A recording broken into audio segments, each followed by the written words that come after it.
Quero, antes de entrar propriamente no tema dessa pregação, relembrar o que foi dito ontem, o que nós refletíamos ontem. Ontem, Deus nos levou a trabalhar a passagem de João, capítulo 3, que fala exatamente de Nicodemos. E ontem, quem estava aqui ontem? Levanta o braço, por favor, ontem de manhã. Então, você que estava ontem de manhã, vamos só recordar, porque tem muitas pessoas, e você que está agora acompanhando em casa, seja muito bem-vindo, Deus abençoe você. Então, rapidamente, só para você poder entender o contexto. Ontem falávamos sobre Nicodemos, e víamos que Nicodemos foi na calada da noite, foi de noite procurar Jesus. E, lógico, Nicodemos, a gente sabia disso, ele era um homem de relevância entre os judeus, ele era chefe dos judeus, um homem que tinha conquistado, vamos dizer assim, uma relevância perante os demais judeus. E ele foi procurar Jesus na calada da noite, com medo do que os demais judeus fossem pensar a respeito dele. E ele vai e começa a falar com Jesus: Jesus, sabemos que tu és mestre, és vindo de Deus, porque ninguém pode realizar os sinais que tu fazes se Deus não estiver com ele. Então ele começa meio que bajular Jesus, e Jesus vai dar uma tesourada nele. Jesus vai e corta Nicodemos no meio da conversa, e diz, Jesus vai direto ao assunto: em verdade te digo, se você não nascer de novo da água e do Espírito, não poderá ver o reino de Deus. E aí Nicodemos entra em parafuso: mas como que é isso? Pode nascer, voltar para a barriga da mãe, um homem sendo velho nascer de novo? Como é que pode isso? E Jesus então começa a questionar Nicodemos, a ponto de dizer para ele: tu és mestre em Israel e não entende essas coisas? Estou dizendo para você que o que nasce da carne é carne, o que nasce do Espírito é Espírito. E aí Jesus dá para ele um exemplo fantástico. Jesus vai falar sobre o ruá, o vento, porque ruá significa sopro, mas também significa vento. Como está lá em Ezequiel 37, o vento sopra, Espírito, vem, vento dos quatro cantos do céu, sopra sobre esses ossos ressequidos para que revivam. É o ruá de Deus, o sopro de Deus, o vento impetuoso. E quando se fala em vento, se fala de uma força que, nós dizíamos ontem, que não tem como engarrafar. Você não consegue engarrafar o vento. O vento, ele de certa forma é indomável. O vento é uma força indomável. Ontem mesmo na missa, que o padre Bruno presidia ontem, uma missa maravilhosa. Ontem eu estava na missa ontem, teve um momento que teve um vento forte, um vendaval mesmo na hora da missa ontem à tarde aqui em Cachoeira Paulista, e todo mundo ficou até assustado. O vento é essa força incontrolável, para dizer que o Espírito, ele tem essa soberania, essa liberdade de agir na minha e na tua vida. E nós, diante disso, refletíamos sobre essa letargia que nós homens temos vivido, nessa tal da lei do menor esforço. Refletíamos ontem, sobre a lei do menor esforço. E hoje nós vamos caminhar um pouco mais nesse sentido. Entender que essa lei do menor esforço, que o mundo tem ensinado a nós homens, e esta pregação é para os homens, você mulher vai assistir, de certa forma é para você também mulher, mas hoje Deus quer falar diretamente ao coração dos homens, porque esse encontro de oração é para os homens que rezam, e para aqueles que não rezam também, essa pregação vai para aqueles que não rezam também, para que passem a rezar, com a graça de Deus. Para que a gente entenda, para que eu e você, homem de Deus, possamos entender, compreender, que não dá para se engaiolar o Espírito Santo, não dá para pegar e engarrafar o vento impetuoso do Espírito. É preciso se deixar conduzir pela liberdade do Espírito. E ao mesmo tempo, sendo conduzido pela liberdade do Espírito, fazer a experiência de um dos atributos de Deus, que pouco se fala, que Deus, ontem nós refletíamos sobre isso, que Deus é guerreiro. Na Bíblia, inúmeras citações, sobretudo no Antigo Testamento, se diz de Deus como Deus, o Senhor dos exércitos, aquele que combate, que caminha à frente do seu povo. Nós, homens, somos filhos desse Deus guerreiro. Portanto, eu e você temos uma luta, temos uma batalha para vivenciar a cada dia. E a pior coisa que pode acontecer para um homem é ele fugir da luta. A pior coisa que pode acontecer para um homem é ele fugir do combate. Nós somos chamados a essa luta, a esse combate espiritual. Já vamos falar um pouco mais sobre isso. Mas entendendo que o nosso Deus é um Deus guerreiro, que o nosso Pai nos chama à luta, nos chama ao combate, Ele não nos abandona.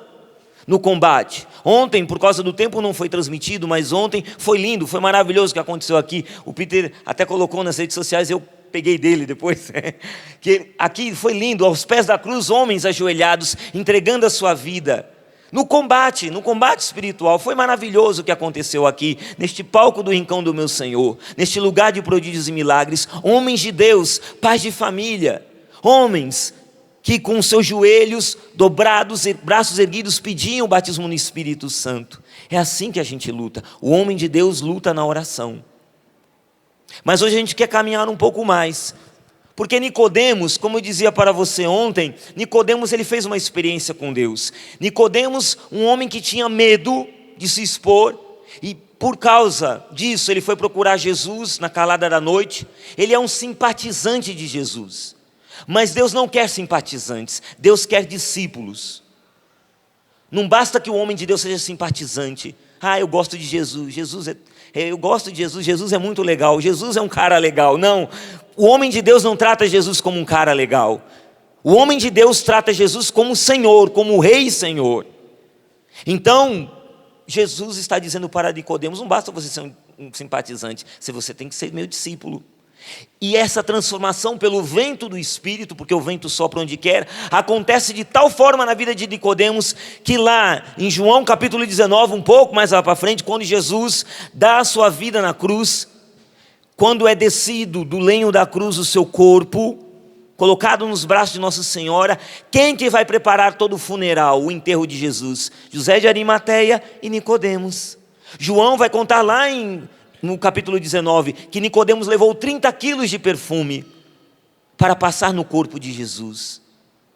Então ele deixou de ser um simpatizante, ele já não é mais simpatizante, é o homem agora que é discípulo.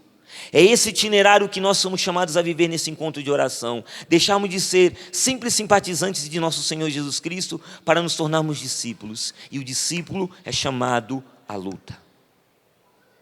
Mas agora estamos caminhando, e o pessoal aqui da organização do evento pediu que pregasse em cima de uma palavra, e a palavra está em João 11. Nós não vamos ler toda a passagem porque ela é muito longa, é João 11, de 1 a 45, então nós vamos trabalhar com alguns trechos dessa passagem.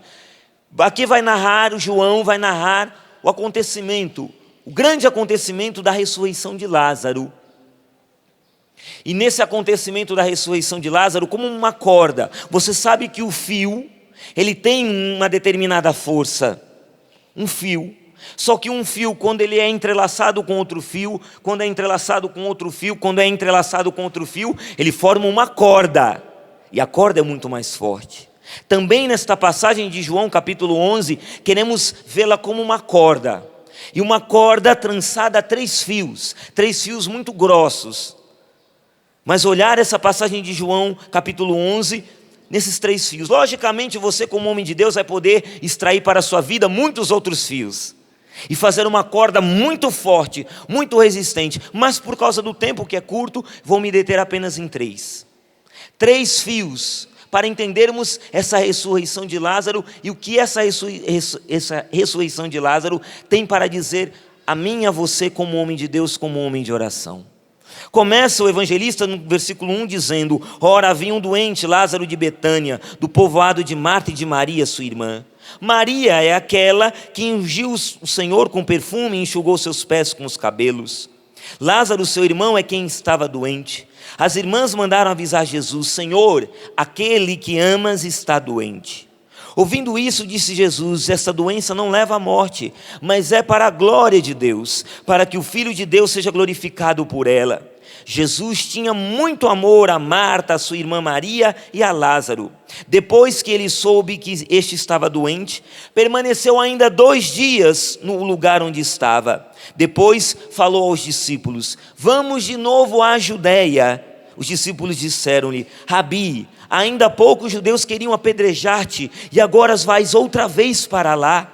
Jesus respondeu: o dia não tem 12 horas? Se alguém caminha de dia, não tropeça, porque vê a luz deste mundo. Mas se caminha de noite, tropeça, porque lhe falta a luz. E acrescentou ainda: nosso amigo Lázaro está dormindo, mas eu vou acordá-lo. Os discípulos disseram: Senhor, se está dormindo, vai ficar curado. Jesus falava da morte de Lázaro, mas os discípulos pensaram que ele estivesse falando do sono mesmo. Jesus então falou abertamente: Lázaro morreu. E por causa de vós eu me alegro por não ter estado lá, pois assim podereis crer. Mas vamos a ele. Tomé, cujo nome significa gêmeo, disse aos companheiros: vamos nós também para morrermos com ele. Dá uma parada aqui, continua com a sua Bíblia aberta nessa passagem. Veja, hoje em dia, no tempo da tecnologia, em que tudo hoje é na base do celular, do smartphone, do tablet, do computador, pouco são as pessoas que hoje compram jornais nas bancas. Até às vezes a gente vê reunião de homens na frente de uma banca de jornal para ver a manchete do jornal. Tem homens que gostam de receber o seu jornal e até assinam o jornal e toda manhã recebem um jornalzinho lá, que eles assinaram, e abre o jornal e lê o jornal. Mas hoje em dia, em tempos de tecnologia, o pessoal meio que deixou o jornal de lado para ver tudo na internet, né? Mas vamos voltar ao tempo do jornal. E você sabe que para você poder vender um jornal, se você é um editor, chefe de um jornal, para você poder vender esse jornal, você tem que ter uma boa manchete. Se você não tem uma boa chamada, você não atrai. A pessoa não vai comprar o jornal. Então ele precisa ter a frase que chama a atenção. E aquela frase, a pessoa está andando na rua ali, ela para em frente à banca, por causa daquela frase ela vê. Aí ela vê aquela frase grande, estampada, com aquela letra daquela fonte, tamanho 80. Aquela fonte enorme, em negrito, no jornal assim. Aquela coisa escandalosa, uma foto. E aí a pessoa: não, eu vou comprar o jornal. Então a manchete é a alma do negócio, né? Se tivesse um jornal, naquele tempo, para narrar a morte de Lázaro, qual seria a manchete? Podemos ter muitas manchetes. O próprio Jesus dá uma aqui: Lázaro morreu. Extra, extra! Lázaro morreu. É uma manchete.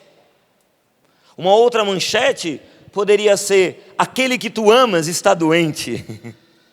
Poderia ser uma outra manchete. Mas hoje, aqui agora, nesta pregação, o Espírito, quando eu rezava sobre isso, perguntava para o Senhor: Senhor, qual é a manchete que o Espírito quer colocar no meu coração em relação a essa palavra? Para que seja de fato essa manchete a condutora de toda essa pregação. E sabe o que o Espírito falou ao meu coração? A manchete é essa: o homem da casa morreu. O homem da casa morreu. E aqui tudo em João capítulo 11 vai girar em volta disso. O homem da casa morreu.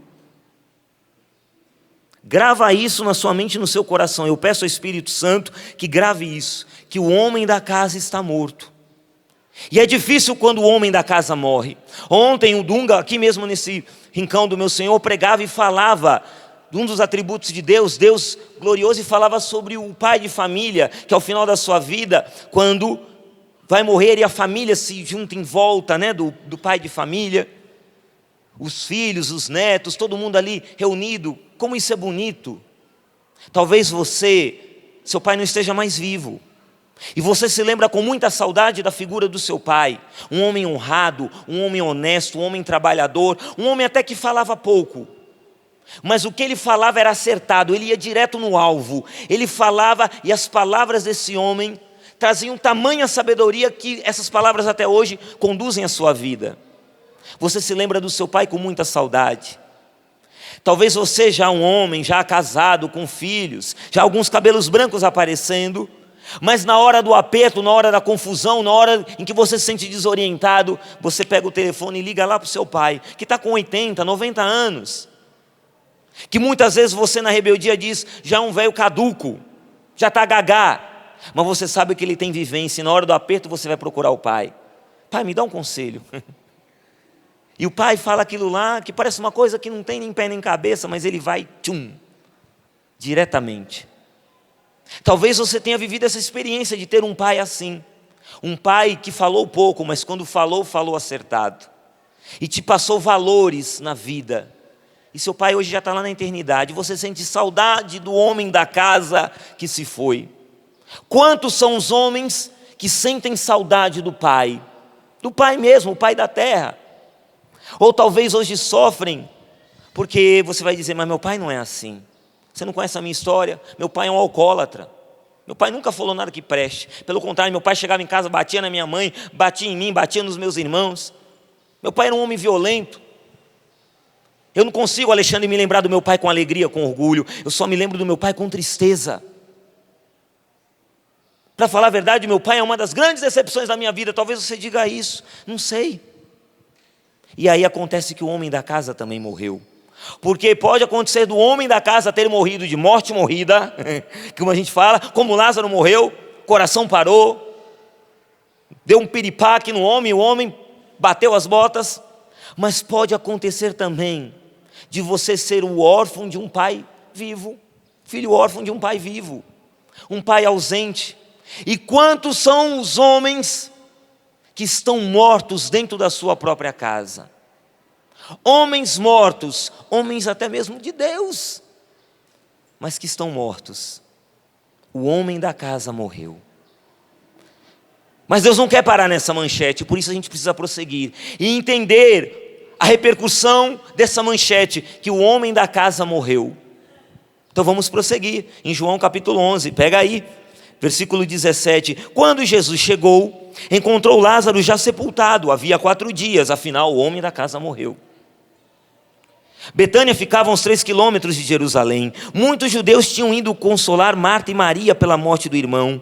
Logo que Marta soube que Jesus tinha chegado, foi ao encontro dele. Maria ficou sentada em casa. Marta então disse a Jesus: Senhor, se tivesses estado aqui, meu irmão não teria morrido. Mesmo assim, eu sei que o que pedires a Deus, Ele te concederá. Jesus respondeu: teu irmão ressuscitará. Marta disse: eu sei que ele vai ressuscitar na ressurreição do último dia. Jesus disse então: eu sou a ressurreição e a vida. Quem crê em mim, ainda que tenha morrido, viverá. E todo aquele que vive e crê em mim, não morrerá jamais. Crês nisto? Ela respondeu, versículo 27, sim, Senhor, eu creio firmemente que Tu és o Cristo, o Filho de Deus, aquele que deve vir ao mundo.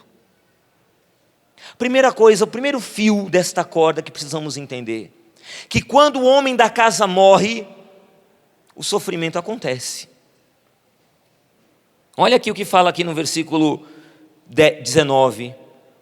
Muitos judeus tinham ido consolar Marta e Maria pela morte do irmão. Marta e Maria estão sofrendo. É o irmão, o homem da casa morreu. As duas estão ali sendo consoladas por todos os amigos, vizinhos, parentes. Todo mundo está lá, as duas de preto, chorando, chorando, chorando, porque o homem da casa está morto. Lázaro já não está mais entre elas. A saudade é grande, a dor do luto é uma dor tremenda. E elas sofrem. Entenda uma coisa, homem. Quando o homem da casa está morto, a família inteira sofre. A sua esposa sofre. Os filhos sofrem. E agora eu estou falando para homens que estão em casa, mas apenas de corpo presente. Homens que estão em casa, que chegam em casa, dão um beijo na esposa, dão a bênção para os filhos, senta no sofá, pega o bendito do controle remoto, como dizíamos ontem, começa tchac, tchac, tchac, tchac. E a mulher falando, como o diácono dizia, que a mulher fala mais de 6.000 palavras, ela está lá, na palavra de 4.870, falando, e ele está lá. Parece um boi mugindo. E a mulher sente que está casada, casei com um boi. Só sabe falar isso. Fica mugindo. Está morto em casa. Entenda uma coisa, homem de Deus, a sua família sofre se você vive nessa passividade. John Eldredge, o autor de um livro fantástico chamado A Grande Aventura Masculina, ele vai dizer que passividade e masculinidade são coisas antagônicas. Não combina. Passividade e masculinidade não combina. O homem, e você voltando lá em Gênesis capítulo 3, no início de tudo, lá no pecado original, mas se você for um pouquinho antes de Gênesis 3, Gênesis 2, vai dizer que Deus, quando criou o homem, falou para ele, olha, o autor sagrado vai dizer isso, que Deus colocou o homem no jardim do Éden para o cultivar e guardar. Então, na sua essência, antes do pecado original, havia algo chamado inocência original, santidade original. Então, no propósito, no desígnio de Deus, Deus criou o homem para cultivar e guardar o jardim. O homem, ele é fecundo, o homem aonde ele toca dá fruto, porque ele precisa cultivar a terra.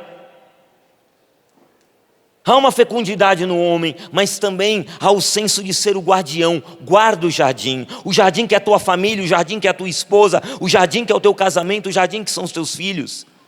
Guarda esse jardim. Ao homem cabe isso, cultivar e guardar o jardim. Só que por causa do pecado original, o que acontece? Lá em Gênesis 3, Eva e a serpente estão lá, conversando. O primeiro erro é esse. Porque na hora da tentação você não dialoga com o demônio, nunca. É um erro básico. Os santos nos ensinam isso, que na hora da tentação, quando o tentador se aproxima de você para lhe tentar, você não fica mantendo diálogo com ele, você vai dialogar com Deus na oração. Não tem que ficar conversando com o diabo, tem que conversar com Deus. Só que aí a serpente está lá conversando e Eva está lá, tricotando lá com a serpente, conversando. E aí vai dizer que quando então ela cai na tentação, que ela pega o fruto do conhecimento do bem e do mal, que parecia atraente, saboroso, né? Ela dá ao homem que está do seu lado. Lá em Gênesis 3 diz que o homem estava do lado. Meu Deus do céu, cadê esse homem que era para cultivar e guardar o jardim, que esse infeliz não faz nada? Cadê esse homem que não faz nada, que fica do lado assistindo o tempo todo, vendo a mulher e a serpente lá, e ele ali, é mesmo, fica olhando, a serpente e a Eva falando e o Adão ali. E nós, descendência de Adão, acabamos pelo pecado original, o demônio então investe sobre nós nessa passividade. Pior do que o homem ser tentado, é quando o homem permite que a sua família seja tentada pelo demônio, seus filhos sejam tentados e você não faz nada. Um homem que fica de braços cruzados, um homem que fica na passividade, na mais completa passividade, porque afinal, eu trabalho feito um burro de carga, eu trago todo dia o arroz e feijão para dentro de casa, eu pago o botijão de gás, eu pago a conta de energia, eu trabalho o tempo todo, eu mereço o meu descanso. Já fiz o meu papel. E a mulher está lá, com um pé mexendo no neném, né? Com o outro fazendo a comida, com a outra, com a mão fazendo a comida assim, com a outra mão lá lavando a louça assim. A mulher está assim em casa, ela tem que segurar um pé só para se equilibrar. A mulher está assim em casa. E o marido chega lá, mulher, estou com uma fome, está pronta minha comida? Foi bom o seu dia? Tá minha chinela. E senta lá, chegou o rei da casa. E não ajuda a mulher, porque o homem pegar em louça, isso não é coisa de homem. Homem ajudar na lida da casa, isso não é coisa de homem.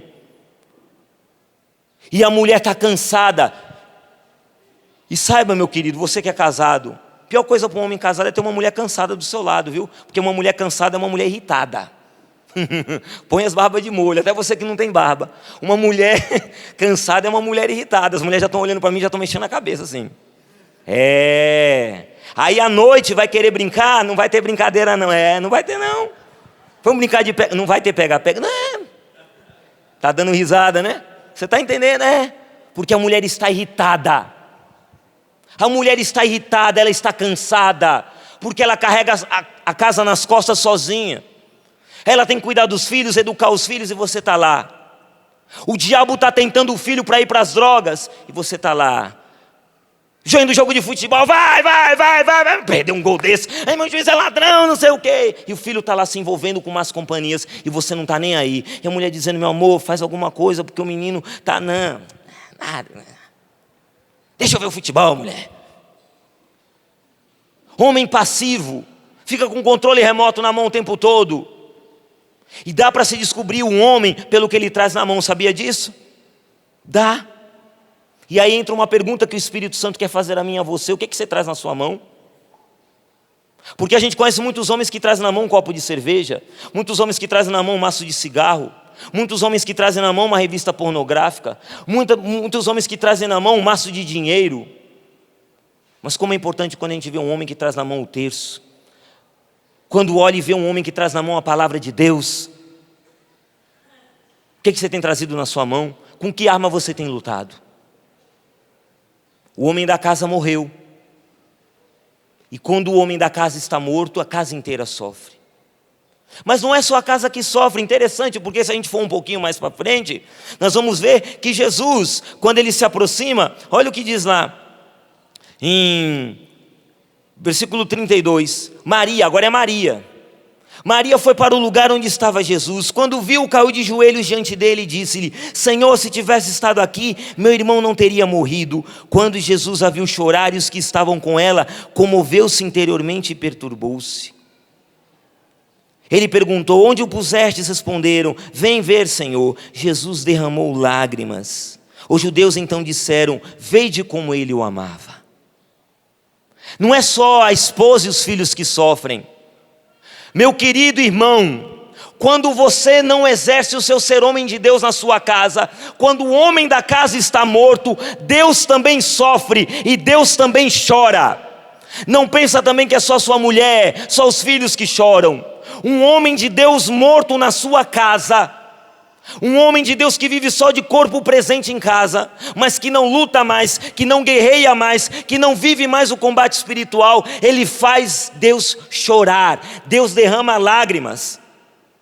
É um Lázaro que está ali já no túmulo cheirando mal, já cheira mal. E desculpa falar, quantos homens de Deus que hoje cheiram mal, porque num determinado ponto do caminho, do percurso, num determinado ponto do caminho, esse homem se desviou, ou por amor ao dinheiro, ou porque apareceu um determinado rabo de saia e ele foi seguir, ou porque houve uma decepção tão grande, decepção até com mulher, porque deixa eu falar uma coisa, não é só homem que trai mulher não, não tem só homem adúltero no mundo não, infelizmente, tem muita mulher assanhada e sem vergonha por aí, e tem muito homem sofrendo, porque a mulher deu a louca nela, e a mulher disse assim: não, eu vou te largar, e deixa o marido com os filhos, e vai atrás de outro lá, eu vou me aventurar, vou sair por aí, porque esse homem não me dá mais dinheiro.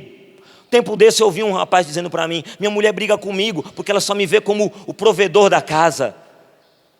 Eu sou o cofre, só tenho que trazer dinheiro para dentro de casa, só dinheiro, só dinheiro, só dinheiro, só dinheiro. Tem que pagar minha joia, tem que pagar minha roupa, tem que pagar meu carro, tem que pagar, tenho que me dar o cartão. Então enquanto o homem estiver dando o cartão, enquanto tiver emprego, agora está desempregado, toma um pé no traseiro. Quantos homens que sofrem isso, porque está desempregado talvez há meses ou há anos. E a mulher olha para ele e fala: você é um inútil, vou te largar. Só que lá diante do altar disse: na alegria e na tristeza, na saúde e na doença, em todos os momentos. Só que agora eu não quero mais saber desse homem, porque esse homem é um inútil. E num determinado ponto do caminho, esse homem de Deus foi largado por essa mulher, que foi se aventurar num outro relacionamento. Ou esse homem de Deus, por ser um homem de Deus, acabou tendo amor ao dinheiro e foi perdendo a unção do Espírito Santo. Ao invés de se preocupar com o reino de Deus, só quis o acréscimo. Não, o reino de Deus tudo bem, mas eu quero o acréscimo. Ou num determinado momento veio uma doença humilhante. O diácono falava aqui na pregação da humilhação que ele viveu num dos exames. Quando vem uma doença e humilha a gente, surge um câncer ou uma doença, até que você precisa buscar o médico lá, o urologista, mexe com a sua fertilidade, com a sua fecundidade, e você se sente humilhado. Num determinado momento do caminho aconteceu alguma coisa que esse homem deixou Deus. Não vai mais para a igreja, não reza mais, não faz mais nada. Não luta mais com as armas que o Senhor lhe deu. Não luta mais. E esse homem, porque não luta mais, Jesus olha para ele, sabe que está cheirando mal, e Jesus está chorando. Você está cheirando mal, meu irmão? Você que está em casa está cheirando mal?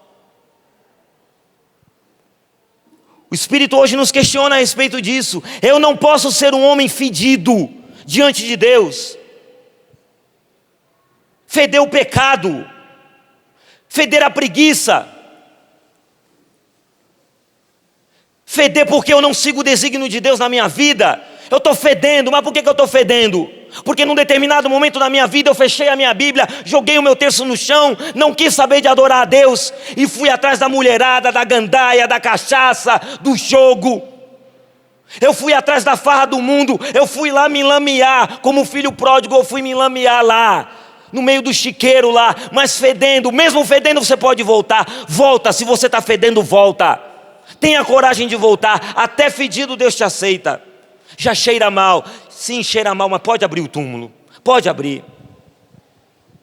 Meu irmão e minha irmã, se você está cheirando mal, meu irmão, vou falar para as irmãs também já já.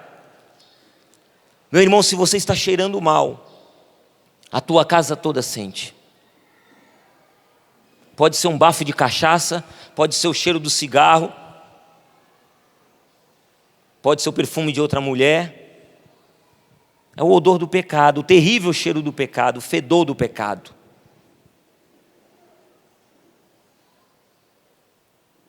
Mas há um segundo fio além desse do sofrimento da família. E é um fio que nessa trama, nesse capítulo 11, vai passando por todo o capítulo 11, até o versículo 45. Você vai perceber, e aqui o Catecismo da Igreja Católica no número 600, ou melhor, 600 não, 548, quando o Catecismo vai falar sobre os milagres de Jesus, olha o que diz. Vai falar sobre os sinais, e diz assim: os sinais operados por Jesus testemunham que o Pai o enviou, convidam a crer nele, aos que a ele se dirigem com fé, concede o que pedem. Assim os milagres fortificam a fé naquele que realiza as obras de seu Pai, testemunham que ele é o Filho de Deus. Eles podem também ser ocasião de escândalo, não se destinam a satisfazer a curiosidade e os desejos mágicos. Apesar de seus milagres tão evidentes, Jesus é rejeitado por alguns. Acusam-no até de agir por intermédio dos demônios. Ao libertar certas pessoas dos males terrestres da fome, da injustiça, da doença e da morte, Jesus operou sinais messiânicos. Não veio, no entanto, para abolir todos os males da terra, mas para libertar os homens da mais grave das escravidões, a do pecado, que os entrava em sua vocação de filhos de Deus e causa todas as suas escravidões humanas. Então o número 548 e 549 do Catecismo da Igreja vai falar dos sinais realizados por Jesus. E aqui no capítulo 11 vai falar de um sinal messiânico, Jesus ressuscitando Lázaro. E vai dizer que este sinal que Jesus realiza é para que creiam nele. E você vai perceber durante todo esse capítulo 11 um conflito. Existe um conflito. Até mesmo os discípulos, aqueles que estão próximos de Jesus, questionam ele. Fala: o senhor vai voltar para a Judeia? Quiseram te pegar de pau, de pedra, o senhor vai voltar para lá? Ele fala: vou. O dia não tem 12 horas? Vamos caminhar na luz. E ele vai. E aí Tomé, um poço de pessimismo, vai dizer: vamos para lá também para morrer com ele. E vai Tomé seguindo Jesus, cabisbaixo. E Jesus chega lá em Betânia. Ele é recebido com aplausos? Não é recebido com aplausos. Como é que ele é recebido? Se tivesse estado aqui, meu irmão não teria morrido. Cadê que o senhor não estava aqui? Ficou passivo igual Adão? Não fez nada? Faz alguma coisa, homem. Se tivesse estado aqui, meu irmão não teria morrido. Aí vem a outra, Maria, chora, ajoelha ao pé de Jesus e fala a mesma coisa. Se tivesse estado aqui, meu irmão não teria morrido. E chora. E Jesus vê aquela cena de desespero. Você não fez nada. Agora eu vou pregar para as mulheres. Homens, espera um pouquinho, agora é para vocês mulheres. Minhas queridas irmãs, mulheres lindas e maravilhosas, abençoadas de Deus. Você quer destruir o homem que está do seu lado, quer destruir o seu marido, o seu filho, o seu pai, quer destruir ele. Basta que você faça uma só coisa: que você simplesmente olhe para esse homem e não dê a ele a validade que ele precisa. Basta você dizer essa frase: você é um inútil, você não serve para nada. Isso acaba com o homem. Quando o homem ouve da mulher que ele ama dizendo: você não serve para nada, você é um inútil, aquela frase traz a seguinte mensagem: você não tem o que é necessário. Como é que você vai para a guerra? Você não é um guerreiro, você é um fraco. E aí o homem se desmonta. Agora você quer ganhar esse homem? Esse homem que faz hoje, que se completam exatamente 85 dias que ele não troca aquela lâmpada. Né?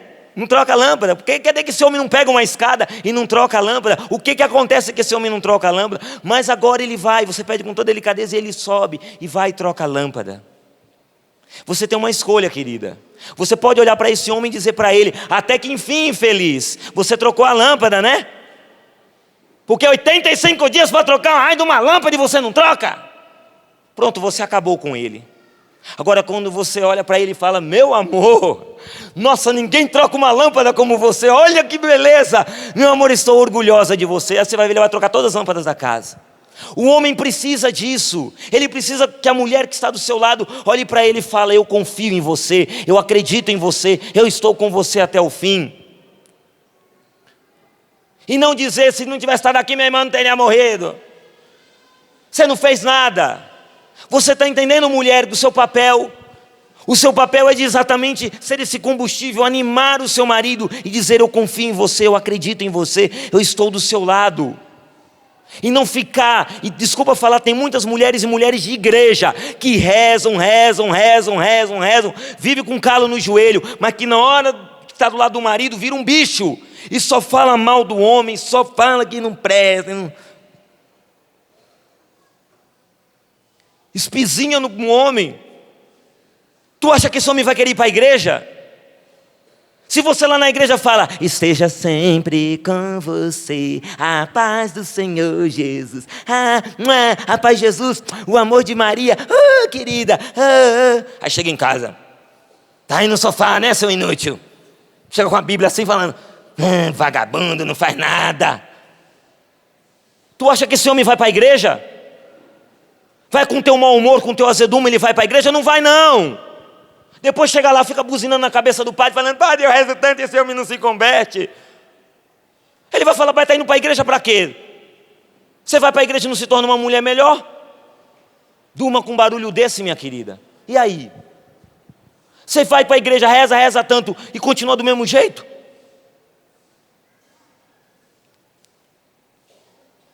Mas quando uma mulher de Deus, ela olha para aquele homem e diz: eu acredito em você, ela tem fé, confia, o milagre acontece.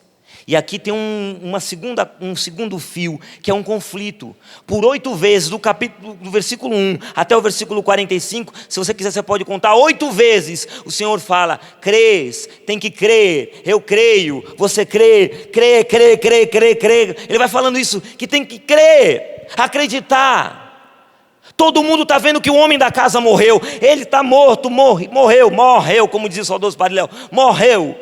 O homem da casa morreu. Marta está vendo aquilo, Maria está vendo aquilo. Está morto, já faz 4 dias, já cheira mal, ele fede. Não abre o túmulo não, Jesus.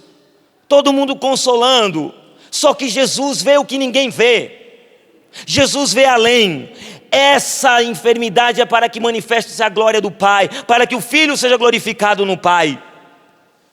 É o momento para crer, e ele vai questionar Marta e Maria, e vai dizer: crês nisto? Eu sou a ressurreição e a vida, você crê nisso? E ela: eu creio, lá no último dia, na ressurreição final, céus novos e uma terra nova, vai ter a ressurreição. Não, eu estou dizendo para você agora, você crê que eu posso ressuscitar esse homem? O Senhor está falando para você, mulher, você crê que eu posso ressuscitar o seu marido? Você verdadeiramente crê que eu posso tirar ele da cachaça, tirá-lo das drogas, tirá-lo do adultério, tirá-lo da vida errada? Você verdadeiramente crê? Você vai dizer: não, Senhor, sei lá, na frente, no tempo de Deus, na tua hora, quando quiseres. Era o que Marta falou para Jesus. E ele encosta ela na parede e diz: você crê? Crê ou não crê? Você acredita, mulher, que esse homem que está do seu lado tem jeito? Deixar de ser esse homem sem vergonha, mulherengo, que só pensa em dinheiro? Hoje os homens, não é o caso de vocês, porque todos vocês que estão aqui no Rincão são homens de Deus, graças a Deus, né? Mas tem muito homem por aí que vive com 4 pontos cardeais. Sabe qual que são os 4 pontos cardeais? Eu vou comer muito, cheio, ficar barrigudo, vou comer, eu quero comer alcatra, picanha, maminha, vou comer bastante. O negócio, minha vida é para comer. Beber bastante, vou beber uma gelada, vou tomar todas, é beber e comer. E nesse comer e beber aí entra tudo, entra o futebol, entra o lazer, entra tudo isso daí. Um terceiro ponto, além do comer e beber: muito sexo. Porque a mulher foi feita para pegar mesmo, vamos pegar a mulherada. Então o homem vai pegar a mulherada. Muito sexo. E o último ponto cardeal que conduz a vida do homem, o homem do mundo, é: vou ganhar muito dinheiro. Porque ser pobre não está com nada. Crise está aí no Brasil, mas eu não tenho crise não, eu ganho dinheiro, está aqui, ó, meu bolso aqui, ó, está com grana. Importante é ter dinheiro, né?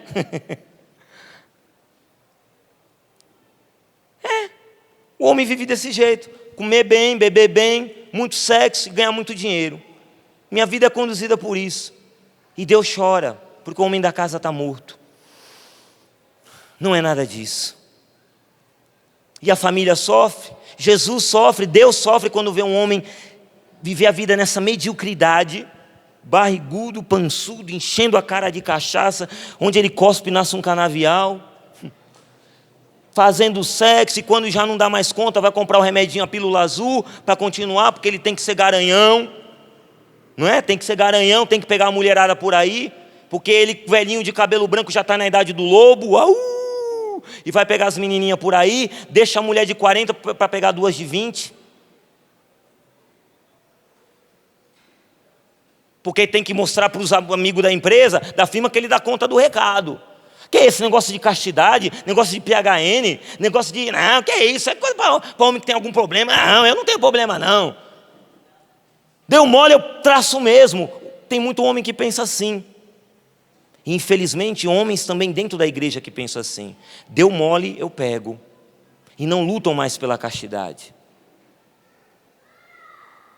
E dinheiro. Estou desempregado, minha família está passando necessidade, que é uma dor grande no coração de um pai quando o filho fala: pai, compra aquele brinquedo para mim, você olha e diz que não tem nada, põe no bolso assim, não tem nada. Um pai sofre quando não pode dar para o seu filho. É ou não é verdade? Os pais estão aqui. Estou falando alguma mentira?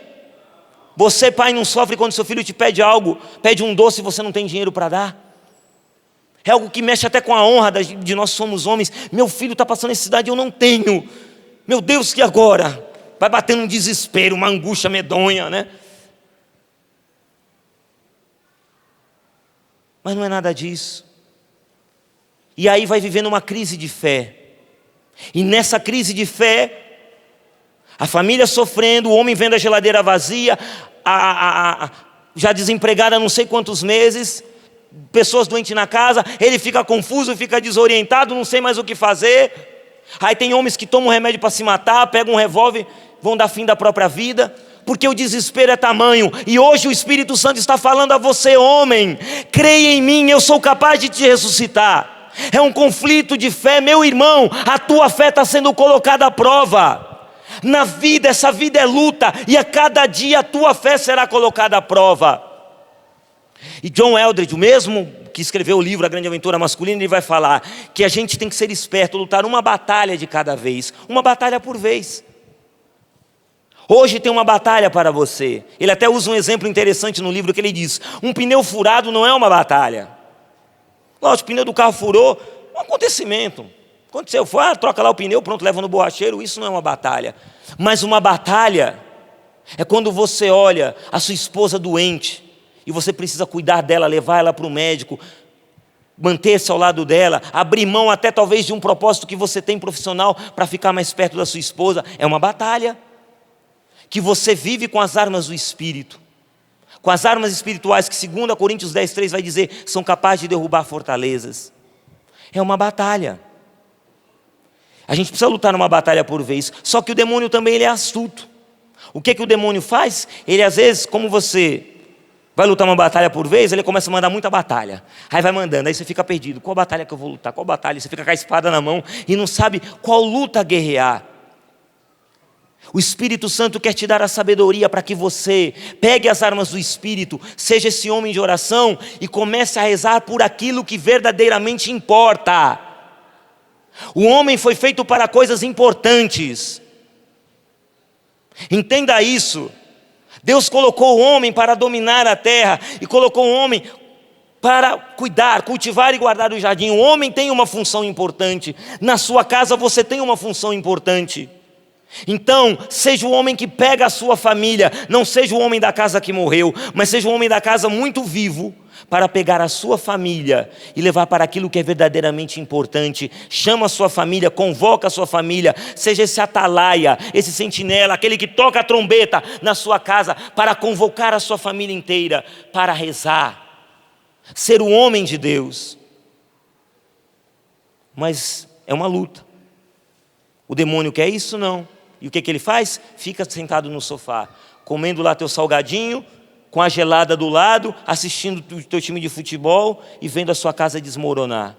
Depois que tiver tudo desmoronado, você vai perguntar para Deus: aonde foi que eu errei?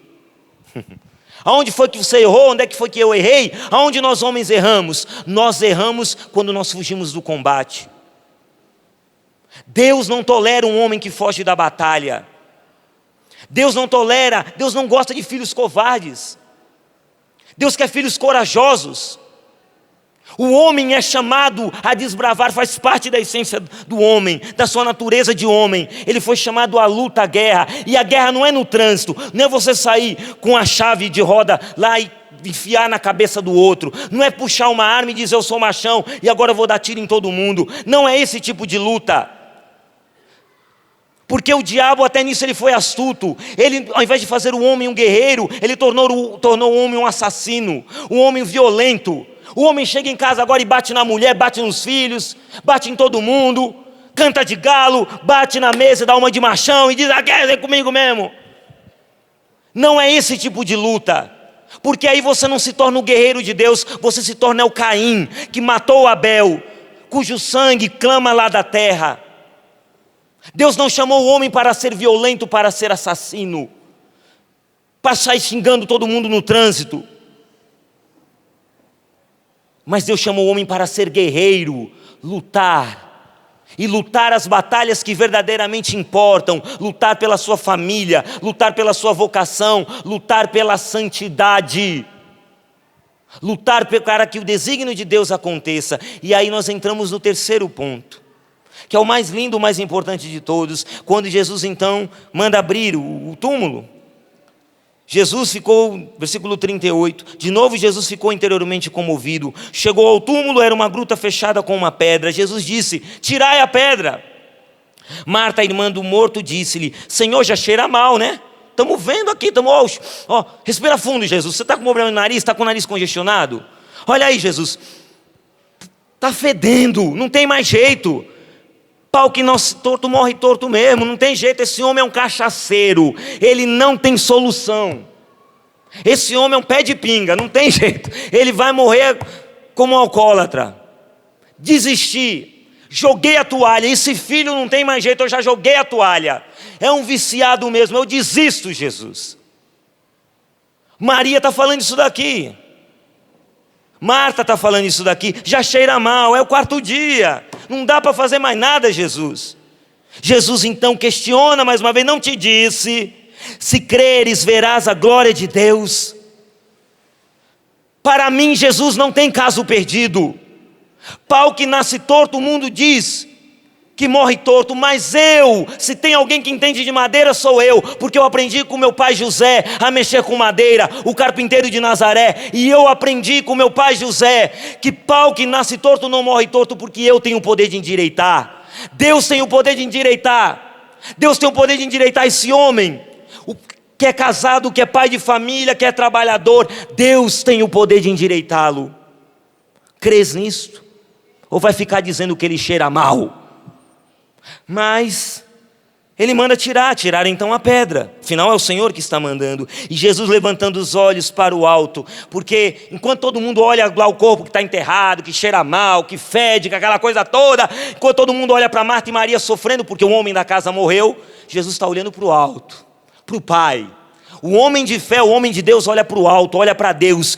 Está tudo caindo aos pedaços, está tudo desmoronando ao seu redor, e você mantém os olhos fixos em Jesus. Você olha para o alto. O homem que ora, o homem que reza, ele olha para o alto, olha para o Pai, porque ele sabe que não está sozinho. Lembra do que dizíamos ontem? Sobre o rito de passagem do menino Cherokee?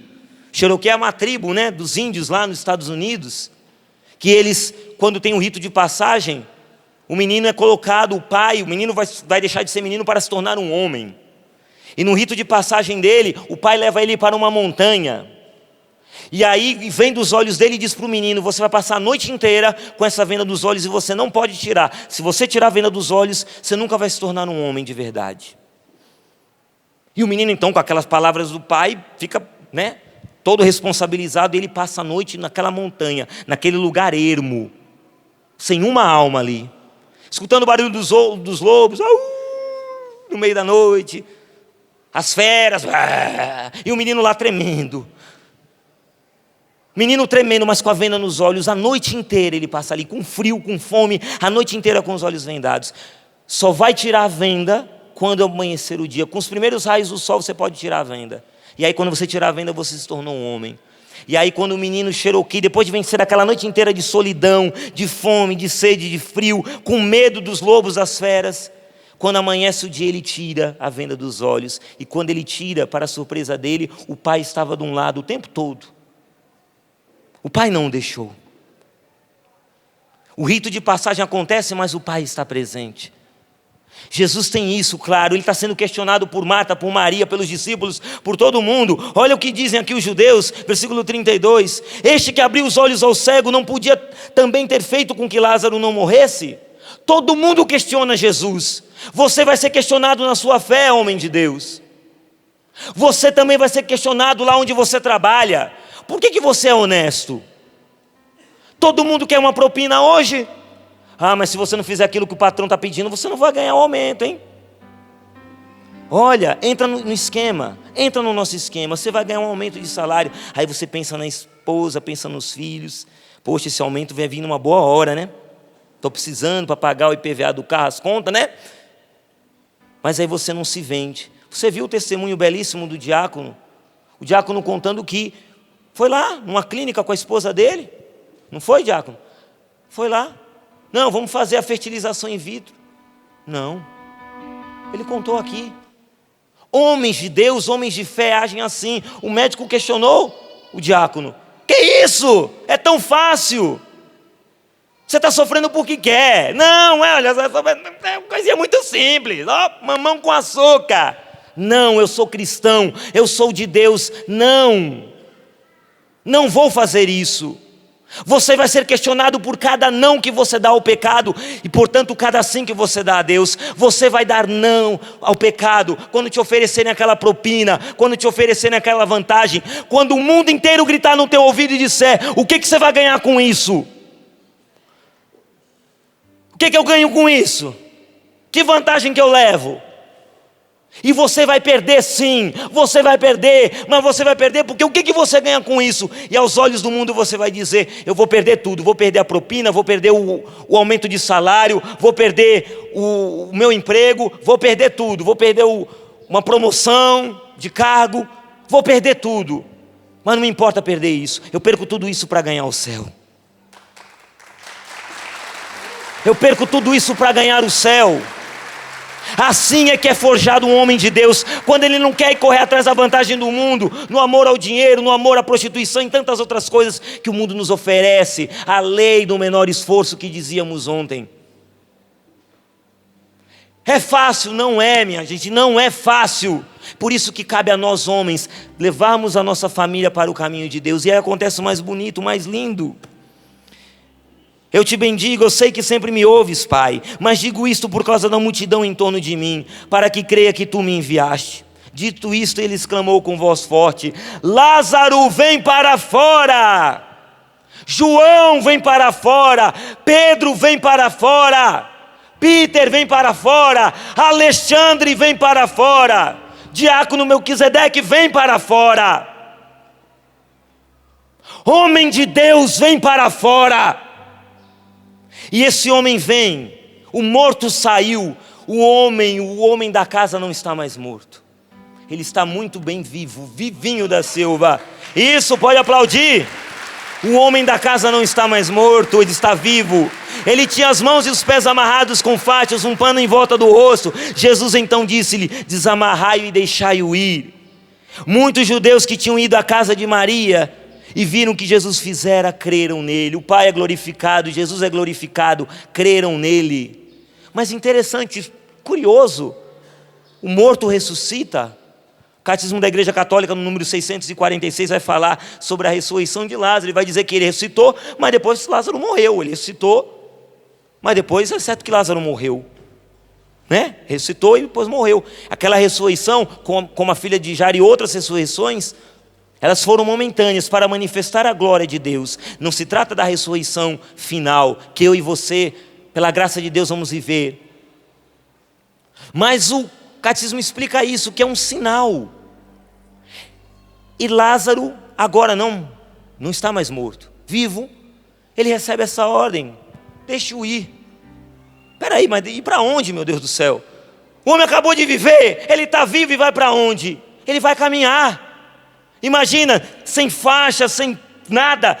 Lázaro começa a andar, e Lázaro começa a sua caminhada, e a caminhada de Lázaro vai levar ele a ser o testemunho, porque lá, um pouquinho mais para frente, logo no capítulo seguinte, no capítulo 12, quando estão fazendo festa em Betânia, na casa dos amigos de Jesus, e Lázaro é o amigo de Jesus, ali todo mundo comemorando, vai dizer lá, versículo 9, capítulo 12, versículo 9, muitos judeus souberam que Jesus estava em Betânia, e foram para lá, não só por causa dele, mas também porque queriam ver Lázaro, porque agora Lázaro é um sinal que Jesus tinha ressuscitado dos mortos. Os sumos sacerdotes então decidiram matar também Lázaro. Lázaro teve a cabeça a prêmio.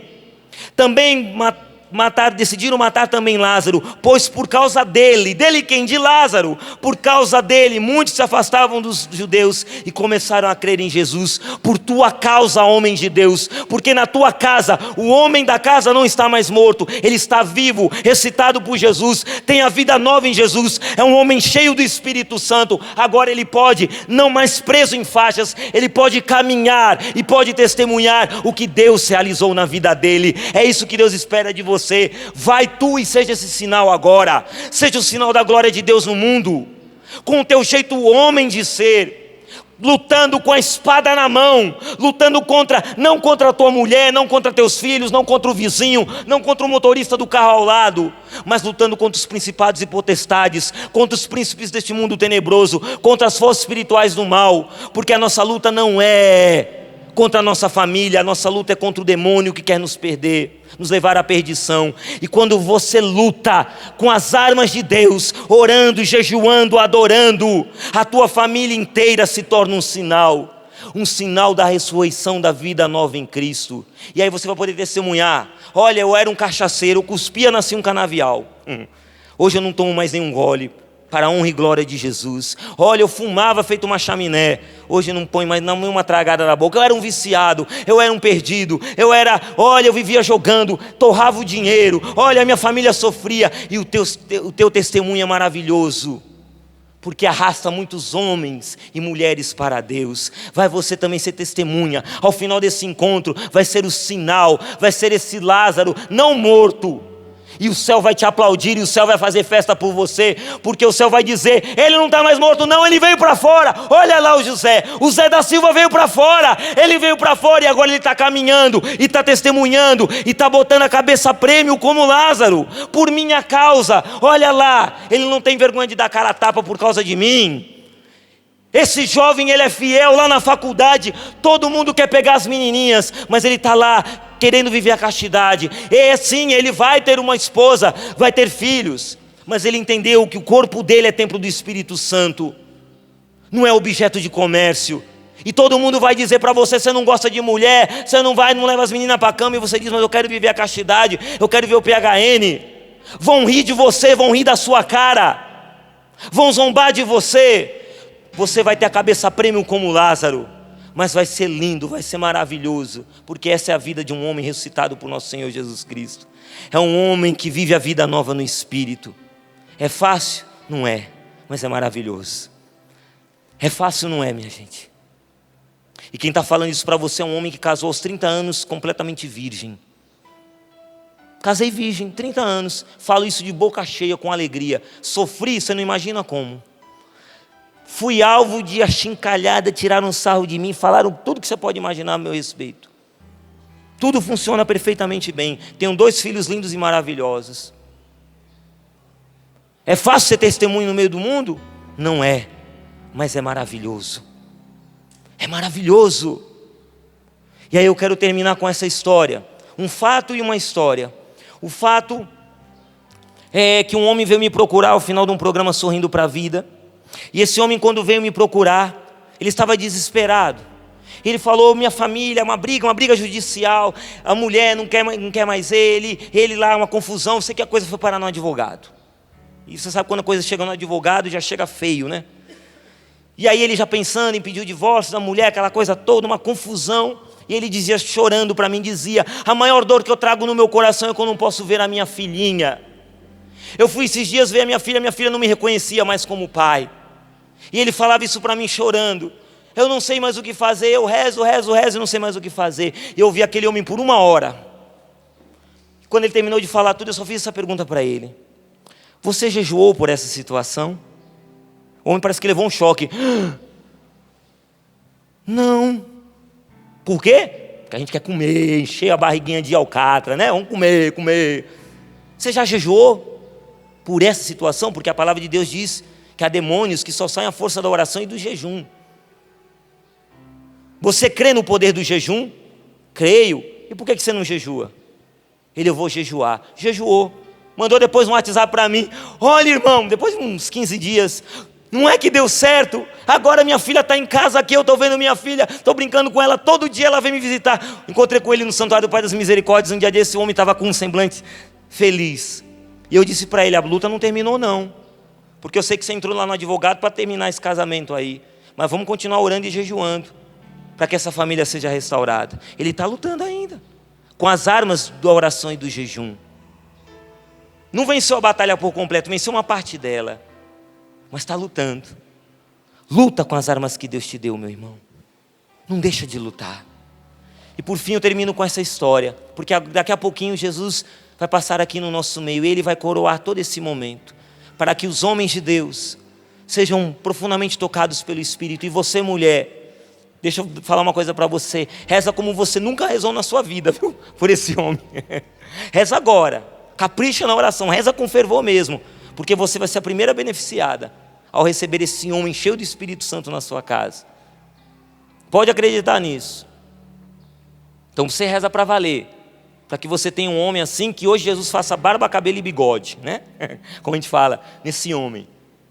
Porque você merece, mulher, você merece um homem que vale a pena, um homem de Deus. Não basta só apenas ter um homem que te dá a segurança, né, financeira, uma estabilidade material. É bom, é ótimo, um homem que tem um carro bom, uma casa boa, toda mulher quer isso. Mas a mulher, quando fala de segurança, ela não quer só um homem que tem uma conta bancária gorda. A mulher que tem juízo, ela quer também colocar a cabeça no peito de um homem quando está dormindo na cama, e ela poder colocar a cabeça no peito daquele homem e saber que ela está recebendo daquele homem a coisa que só o homem pode oferecer à mulher, que se chama força. O homem pode oferecer a uma mulher a força. E é por isso que o diabo investe tanto em nós homens, para nos tornar fracos. Porque quando um homem não toma posse da força e ele não oferece a sua força de homem a uma mulher, a mulher não se sente segura.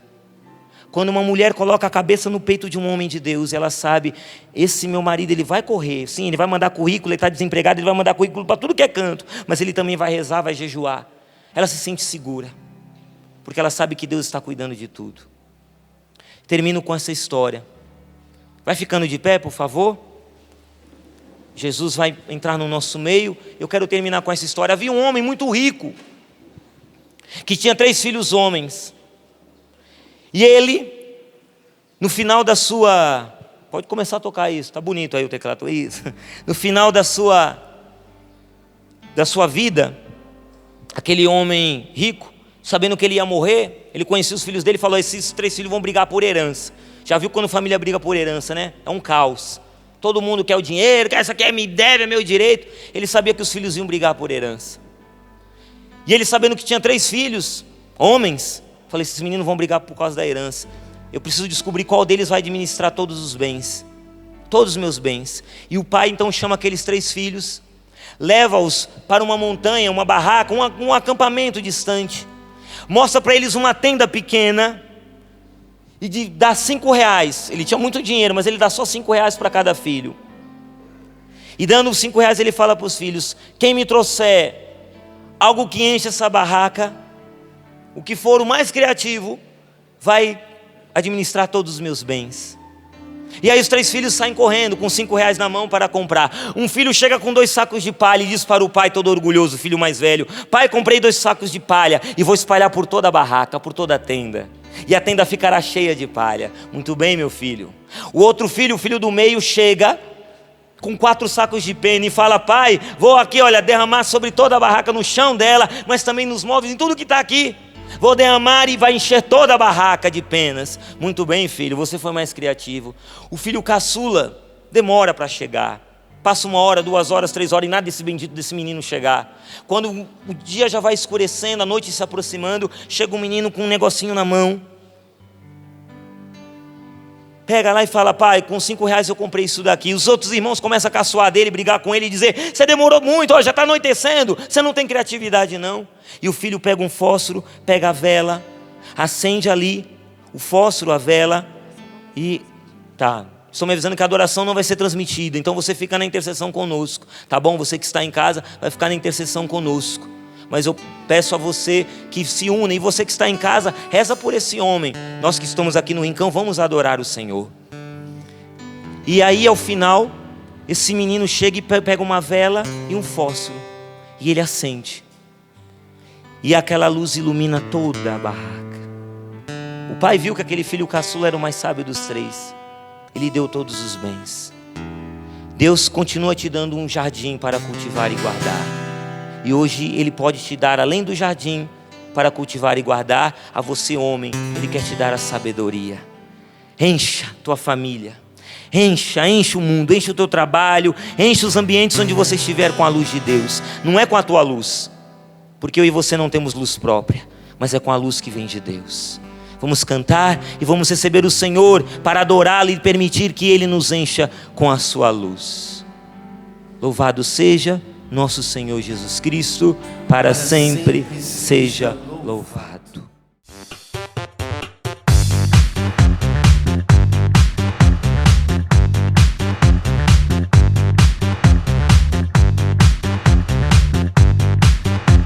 CançãoNovaPlay.com. Assine já!